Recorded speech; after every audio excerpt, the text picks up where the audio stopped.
We're joined by head coach John Shire of Duke with student athletes Cooper Flagg and Con Knipple. We'll ask Coach Shire to begin with a statement. Then we'll take questions for the Duke student athletes. Coach. So for me, the very first thing I want to say is how proud I am to coach these two guys next to me in our entire team. I mean, it's been a special ride that ended in a heartbreaking way. And frankly, the game, we did what we wanted to do. You know, I thought our guys followed the game plan, controlled the game. We had the lead for 35 minutes. We're winning by 6 with 1:15 to go. And they made plays, and you got to give them a ton of credit. We didn't make those plays, and you go from some of the most special moments in the tournament to the most heartbreaking loss. And I'm not about to feel sorry for 1 second. These guys have done an incredible job. It's heartbreaking. It's incredibly disappointing. There's a lot of pain that comes with this. That's what the tournament is all about. You know, you're an inch away from the national championship game. But I could not be more proud of these two guys next to me. We've done this thing differently. And what they've done at 18 and 19 years old, I couldn't fathom doing. Just incredible. So I'll let you guys, are they going to get questions first? Yes, sir. Okay, all right.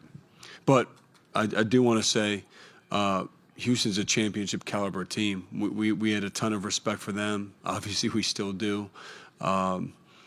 Just really disappointed we couldn't make one more play down the stretch. But congratulations to them.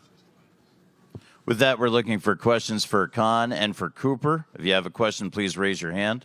Let's go back a little bit. 2 rows, just to the right. Hi, David Castaneda with Fox Rio Grand Valley. Cooper, I want to start with you. You had a great season. Obviously, didn't end how you wanted it to end, but kind of take a second to give me a little bit of an overview on the season, not just with the relationship with your coach, but teammates as well. Yeah, I mean, it was an incredible season. Incredible people, incredible relationships that I'm going to have for the rest of my life. Didn't end the way we wanted it to, but still an incredible year. Questions for K2 and for Cooper. 3rd row.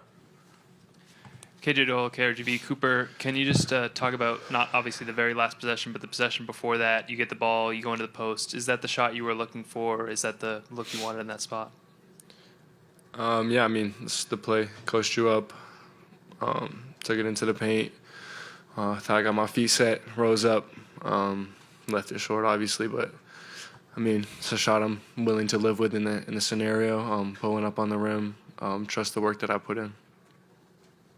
Continuing with questions for the Duke student athletes. 2 in the 2nd row. Hey, Cooper, obviously you guys had a 6-point lead, 47 seconds to go, and you guys have been closing out all season long. If there's anything that you could look back at now, I mean, I know it's fresh, but that you think, like, wish we could have done this different? Just communication. I mean, I think me and Sion messed up a switch. Got to get the ball in bounds, you know, find whatever we had to do, just find a way to get the ball in bounds. But yeah, I think that was a big messed up communication play between me and Sion that led to a big 3. Same area. Name, media outlet, and your question.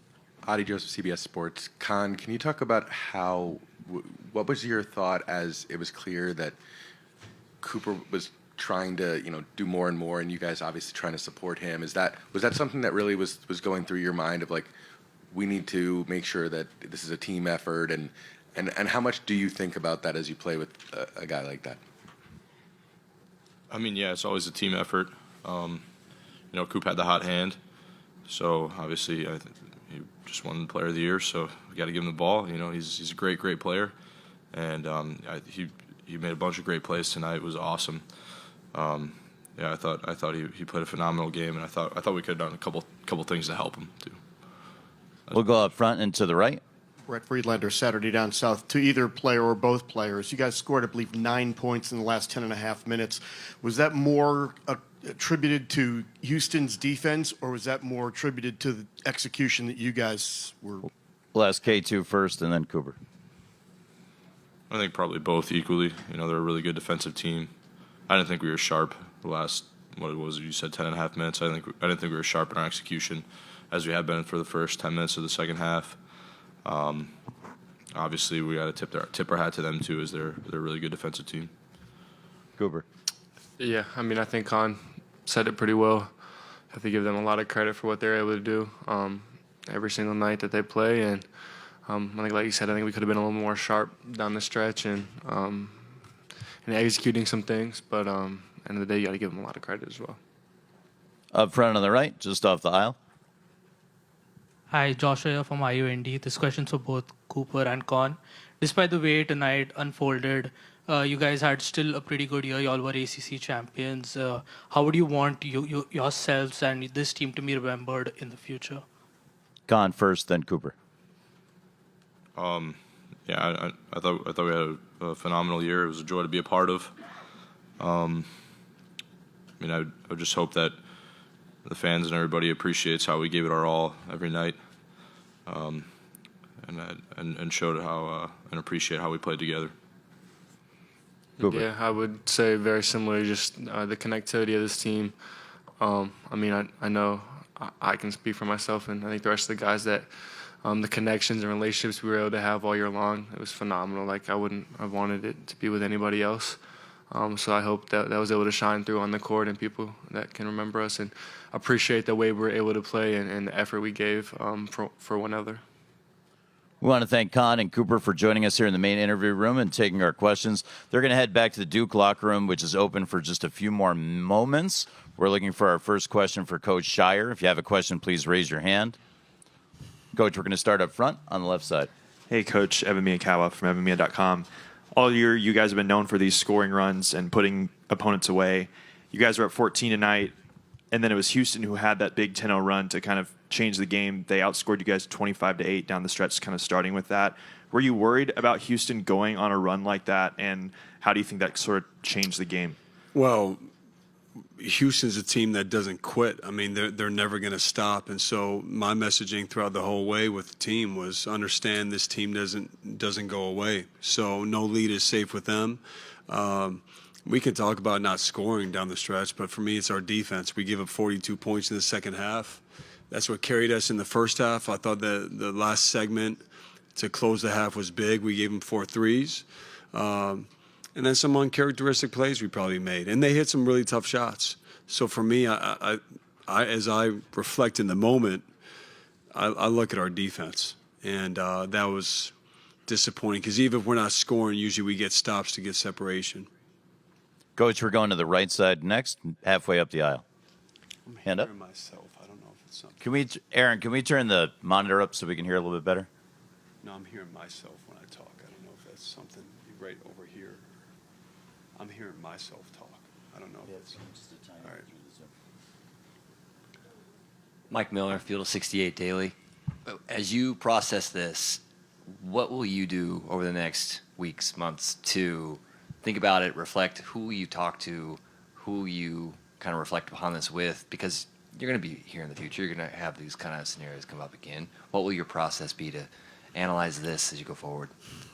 I'm not there yet, to be honest. You know, I'm heartbroken for a team that did everything for 38 minutes or 39 minutes and came up short. Obviously, as a coach, I'm reflecting right now what else I could have said or done, and I'm sure there's a lot more that I could have done to help our guys, you know, at the end there. That's the thing that kills me the most. The amount of game situations we've watched this year. You know, we haven't had the real life experience all the time, but that's something I really felt we prepared for, and so I feel like I let our guys down in that regard. But I'll cross that bridge, you know, the next couple of days. Right now, I'm just hurting for our guys and want to be there for them. Coach, we'll go on the left side to the right of the aisle. Seth. Coach, Seth Davis, Hoops HQ. I'm sure it was a tough locker room after the game. I'm sure it was emotional. What can you share with us about what you said, how you handled that situation? Well, the first thing is I told them I'm sorry, you know, because we truly believe that we were going to be playing Monday night and we're capable of doing that. the thing I loved about this group, they had a purity to them. They've done this. We've done this thing differently, and being young, to be this successful, part of them doesn't know any better, which is great. And then also, like, these are the things that experience gives you when you go through these moments. And so, unfortunately, it comes with the tournament. It's the most heartbreaking thing. But I just try to explain to them, like, what they've done for Duke, our program, our university. It's been one of the best seasons ever. And obviously, we came up short of winning the whole thing, which is what we wanted to do. But 35 wins, how hard these guys played, how together they played. I just thank them all. Like, I couldn't be more grateful in 2025 to have this connected of a group. It's hard to do. Same area, one row back. Hey, John, Mike Solarte, Spectrum News 1. You called a timeout with 6:26. I believe the margin was 5. Was that an opportunity for what did you see there to make you call the timeout? And was it, I'm just guessing, an opportunity to try to regroup, recenter, refocus to try to get them to finish? Yeah, it was strictly that. I didn't feel our defense, we had that same edge in the second half. And so I just want to give our guys just a quick breather, get them refocused on the key points for our defense, specifically trying to stop Cryer. We had some really uncharacteristic communication breakdowns with him to give him some open looks. And then once a guy like that sees it go in, he's been in this moment before. He's a heck of a competitor and a big-time scorer. I thought we settled in. I actually thought, the final 5 minutes there, we did get some stops. But that was the sole purpose of my timeout, just try to get us refocused on what we had to do to execute to get stops. Is there a final question for Coach Shire? We'll take one all the way up front on the right side. Hi, John. Brett Friedlander, Saturday Down South. You had a double-digit lead, and I don't remember exactly how much it was, but Mason got the dead ball technical.